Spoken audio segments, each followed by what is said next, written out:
Peter, I'd like to welcome you into the Rich Eisen Show. Jay, you've really, though, you have to admit it, you always have had it in for me ever since I kicked your rear end in Pat's run a few years ago. I know. Running behind you for over 4 miles is a sight, I'll tell you what. No, you know what was great about that day? First of all, Pat's run It's phenomenal. is one of the great American events. I had no idea. I just absolutely loved it. It's so great. I don't know. I know I'm not on to talk about this. That's fine. Go for it. And it's so great because it's such a community event. You have 69-year-old grandmothers walking. You have track stars running. You have schlubs like me running. That day, Larry Fitzgerald pushed a disabled man for 4.2 miles.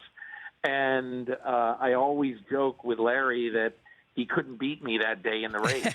And I guess it was because he was pushing a wheelchair for 4.2 miles. But what a great event! It's awesome. That young man's name is Jabril, really fun. and Jabri, and is that right? Yeah, he has a picture of Larry. I was running next to him while Larry was pushing him. He's got a picture up in his room. Literally, this is a guy who has cystic fibrosis. It's the highlight of his life.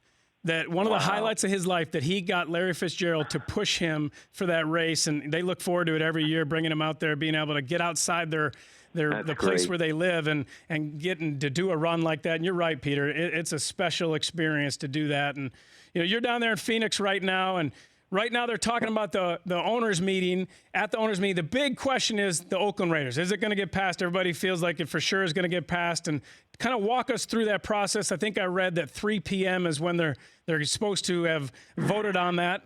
What are you hearing? No, I think Jay, it sounds to me like, and look, this morning, maybe an hour and a half ago, Roger Goodell went in and started the meetings, and they met last night, but it's more of a social deal, and so they started the meetings with a general discussion, and now they're back in session. We're hearing that they're in there making the presentations and that there's going to be a vote this morning. Now, it's not this morning on the East Coast anymore. It's 1:35 or whatever it is on the East Coast. But here, it appears as though, I was told yesterday that they want to do this first instead of allowing, the momentum to build and to have 2 or 3 days of coverage of really nothing happening. And I think, Jay, there's really not much mystery about this. There's not much debate about this because, in essence, what has happened is that the NFL feels they gave Oakland a long enough period of time to try to put a deal together. They didn't do it, and they came in with one on Friday, and I think the NFL feels it's too little too late. Now, having said all that, I really think that, in the span of 3 months, the NFL will have left 2 extraordinarily passionate fan bases in San Diego and Oakland. And look, I understand the love of venues and everybody wanting the perfect stadium and all that stuff. But, let's put it this way. The NFL has chosen in these last 3 moves, the Rams, the Chargers, and if the Raiders do move today, they will have chosen stadium over fans. Yeah, and I read your piece this morning. You did a really good job of presenting that, talking about the fact that they're leaving a market that's the 6th largest market when you consider Oakland, San Francisco, that whole Bay Area, and the 49ers who moved all the way down to Santa Clara, leaving that market and going to the uncertainty of Las Vegas. I'm Jay Feely, talking to Peter King here on the Rich Eisen Show. My question is, what's going to happen? Like, how does that play out? If it is approved and they play this season in Oakland, they have an option for next season. What does that look like? How do you stay in a city that you've already voted that you're leaving and stay there for another year or 2 years and expect that those fans are going to continue to come and support that team and you're going to have the black hole still? That's a great question. And not only that question, but are you going to be called the Las Vegas Raiders when you're playing in Oakland for 2 years? Sure. I mean, I think that is a key question. But I think what's going to solve all of that, quite honestly, is winning. Because if Derek Carr and Khalil Mack and Amari Cooper and that team, has the kind of year in 2017 and then maybe in 2018 that it just had, only without the injury to the quarterback. If they have those kind of years, I mean, it's going to be pretty tempting for the people in Oakland and in Sacramento and all over Northern California to stay away. They may be angry, but then again, if the team starts winning, then you're going to find out. Because I'm sure there's a lot of people who say I'll never step foot back in that stadium again now that they've moved. So they're going to have a challenge there. But I do think at the end of the day, I think what has happened now is that the NFL really, I mean, look, St. Louis to Los Angeles was not because of the incredible new stadium and campus that Stan Kroenke is building in Los Angeles. That is somewhat logical. Mm-hmm. And plus the Rams used to play there. But the Chargers going to play in Carson, California for a couple of years, and then in a city that has no love for them is just, I think that's a really misguided thing to do.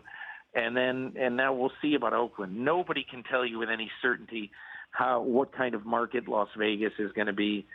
Nobody can tell you whether the people who go to Las Vegas for a weekend are going to use one of those days on that weekend to go to a football game instead of going to gamble at a casino. So, I mean, it's just all this unknown here that I think people can't predict. So we'll see how it turns out, assuming they get the vote today. I feel bad for the people of Oakland. Here, you've waited since 2001 for a team that was competitive and that you could go to and be fans of, and you finally have this great young nucleus, that is one of the best young nucleuses in all of the NFL, and now they're going to be taken away from you. And I don't know if the black hole can translate to Las Vegas, and do you bring that with you, and do you continue to have the same mystique? I mean, they brought it to L.A. somewhat, and then it came back in Oakland. I get it. I get that from the perspective of the business aspect. And I think people will go because it's an event. You go to Las Vegas, you want to be entertained. They'll go and they'll see that and they have money to spend, but I don't know how it translates. I want to move, though, Peter, to Tony Romo and what you think is going to happen with Tony Romo there, whether or not Jerry Jones was waiting for the owners' meetings to see if a trade was possible. There's a lot of talk about him retiring, doing TV. I don't think that is realistic. I'd love to get your opinion on that. I think he still wants to play. What are you hearing about Romo? I would agree with you, Jay, that I do think he wants to play if he can and he could get in a situation, let's say, like Houston or Denver. I don't think at the end of the day Denver is going to be interested. I do think at the end of the day Houston would be interested. But Houston just had to trade a second-round draft choice to get Cleveland to take Brock Osweiler's contract off their hands. I don't think they're going to give anything. I mean, not even a conditional seventh to Dallas for Romo.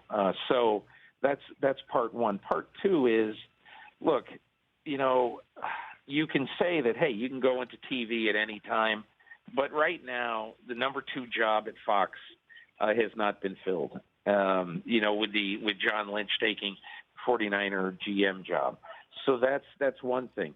There's all kinds of rumors about what CBS might do if Romo were available, and they're nothing but rumors right now. So I can't answer what he might do, but I agree with you. Given his druthers, I do think he would like to try to play one more year. He knows that he's still really good and could have a great year if he just doesn't get hurt, and that's obviously a big if.